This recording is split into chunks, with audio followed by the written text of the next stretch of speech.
Hi friends, spicy kitchen ಚಾನಲ್ಗೆ ನಿಮ್ಮೆಲ್ರಿಗೂ ಸ್ವಾಗತ.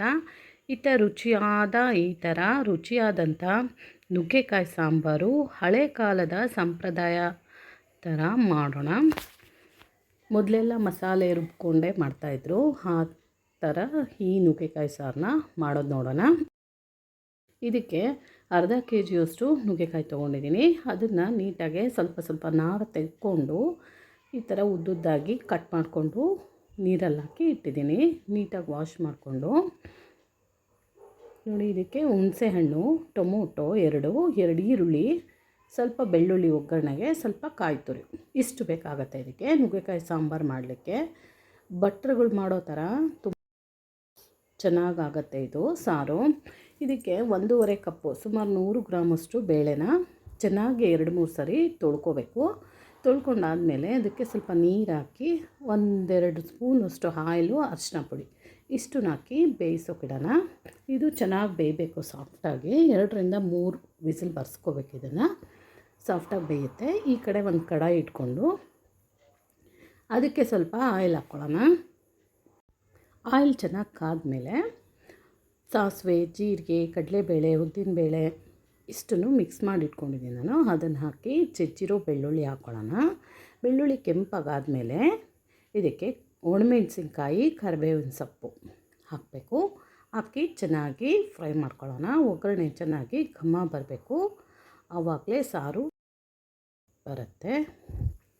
ಇದಕ್ಕೆ ದೊಡ್ಡದಾಗಿ ಹಚ್ಚಿರೋದು 2 ಈರುಳ್ಳಿನ ಹಾಕ್ಕೊಂಡು ಕಟ್ ಮಾಡ್ಕೊಂಡು ಲೈಟಾಗಿ ಫ್ರೈ ಮಾಡ್ಕೊಳ್ಳೋಣ.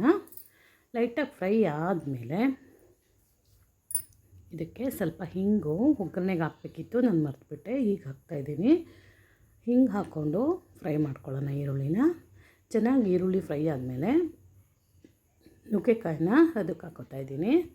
ಹಾಕ್ಕೊಂಡು ಇದನ್ನು 1-2-3 ನಿಮಿಷ ಫ್ರೈ ಮಾಡ್ಕೊಳ್ಳೋಣ. ಈ ಥರ ಫ್ರೈ ಮಾಡ್ಕೊಳ್ಳೋದ್ರಿಂದ ಒಳ್ಳೆ ಟೇಸ್ಟ್ ಬರುತ್ತೆ.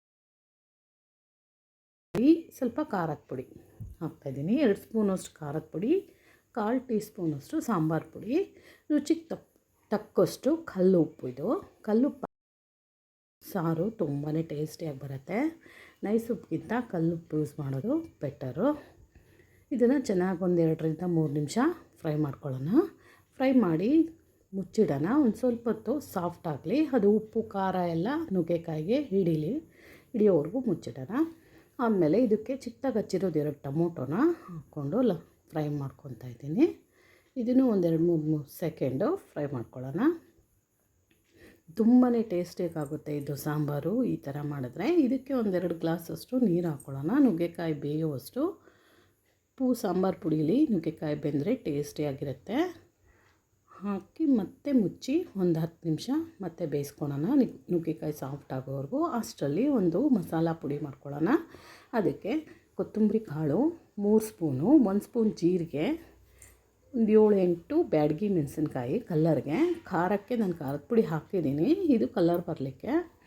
ಹಾಕ್ಕೊಂಡು ಸ್ವಲ್ಪ ಹೊತ್ತು ಫ್ರೈ ಮಾಡ್ಕೊಳ್ಳೋಣ. ಡ್ರೈ ಫ್ರೈ ಇದು. ಇದಕ್ಕೇನು ಆಯಿಲ್ ಹಾಕ್ಕೊಳ್ಳಲ್ಲ, ಫ್ರೈ ಮಾಡ್ಕೋಬೇಕಷ್ಟೆ.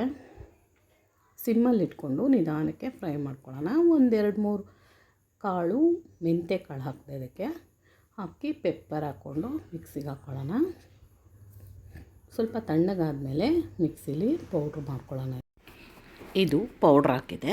ಇದಕ್ಕೆ 1 ಬಟ್ಲಾಗೋಷ್ಟು ಹಸಿ ಕಾಯಿ ತುರಿ, ಹುಣಸೆ ಹುಳಿ ಇಷ್ಟನ್ನು ಹಾಕ್ಕೊಂಡು ಚೆನ್ನಾಗೆ ಪೇಸ್ಟ್ ಮಾಡ್ಕೊಳ್ಳೋಣ. ನೈಸ್ ಏನು ಬೇಡ, ಇದು ಸ್ವಲ್ಪ ರಫ್ ಇದ್ದರೂ ನಡೆಯುತ್ತೆ. ಮಾಡಿಕೊಂಡು ನೋಡಿ, ಇಲ್ಲಿ ನುಗ್ಗೆಕಾಯಿ ಬೆಂದಿದೆ. ಈಗ ಈ ಮಸಾಲೆನ ಹಾಕ್ಕೊಳ್ಳೋಣ. ಹಾಕ್ಕೊಂಡು ಅದಕ್ಕೆ ತಕ್ಕನಾಗಿ ಸ್ವಲ್ಪ ನೀರು ಈ ಥರ ಒಂದು ಸರಿ ಮಾಡಿ ನೋಡಿ ಬೆಂದಿದೆ ಈಗ ಬೇಳೆ ಸಾಫ್ಟಾಗಿ. ಅದನ್ನು ಇದಕ್ಕೆ ಹಾಕ್ಕೋತಾ ಇದ್ದೀನಿ. ಹಾಕ್ಕೊಂಡು ಬೇಕಾಗುವಷ್ಟು ನೀರು ಹಾಕ್ಕೊಳ್ಳೋಣ. ನೀರು ಹಾಕ್ಕೊಂಡು ನೋಡಿ ಒಂದು ಹದ ನೋಡಿಕೊಂಡು ನೀರು ಹಾಕಿ ಮುಚ್ಚಿ ಮತ್ತೆ ಒಂದು ಕುದಿಸ್ಕೊಳ್ಳೋಣ. ನೋಡಿ ಈಗ ಎಲ್ಲ ರೆಡಿಯಾಗಿದೆ. ಚೆನ್ನಾಗಿ ನುಗ್ಗೆಕಾಯಿ ಸಾಂಬಾರು ರೆಡಿಯಾಗಿದೆ.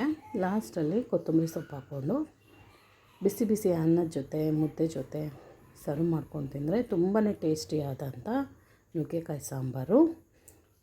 ನೋಡಿ, ಆಗ ತಾನೇ ಫ್ರೆಶ್ ಆಗಿ ಹುರ್ಕೊಂಡು ಮಾಡೋದ್ರಿಂದ ಒಳ್ಳೆ ಘಮ ಬರುತ್ತೆ ಇದು ಸಾರು. ಟೇಸ್ಟು ಮತ್ತು ಸೂಪರಾಗಿ ಬರುತ್ತೆ. ಈ ಥರ ಒಂದು ಸಾರಿ ಮಾಡಿ ನೋಡಿ. ನಿಮಗೆ ನನ್ನ ವಿಡಿಯೋಸ್ ಇಷ್ಟ ಆದರೆ ಪ್ಲೀಸ್ ಲೈಕ್ ಮಾಡಿ, ಶೇರ್ ಮಾಡಿ, ಸಬ್ಸ್ಕ್ರೈಬ್ ಮಾಡ್ಕೊಳ್ಳಿ ಫ್ರೆಂಡ್ಸ್. ನೋಡಿ ಸರ್ವ್ ಮಾಡೋಣ. ಒಳ್ಳೆ ನುಗ್ಗೆಕಾಯಿ ಸಾಂಬಾರು, ತುಂಬಾ ಟೇಸ್ಟಿಯಾದಂಥ ಸಾಂಬಾರು. ತುಂಬ ತೆಳುವಾಗೂ ಮಾಡಬಾರ್ದು, ಇದು ಗಟ್ಟಿಯಾಗೂ ಮಾಡಬಾರ್ದು.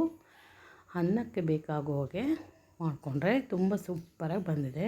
Thank you. ನನ್ನ ವಿಡಿಯೋ ನೋಡಿದ್ದಕ್ಕೆ ಥ್ಯಾಂಕ್ಸ್.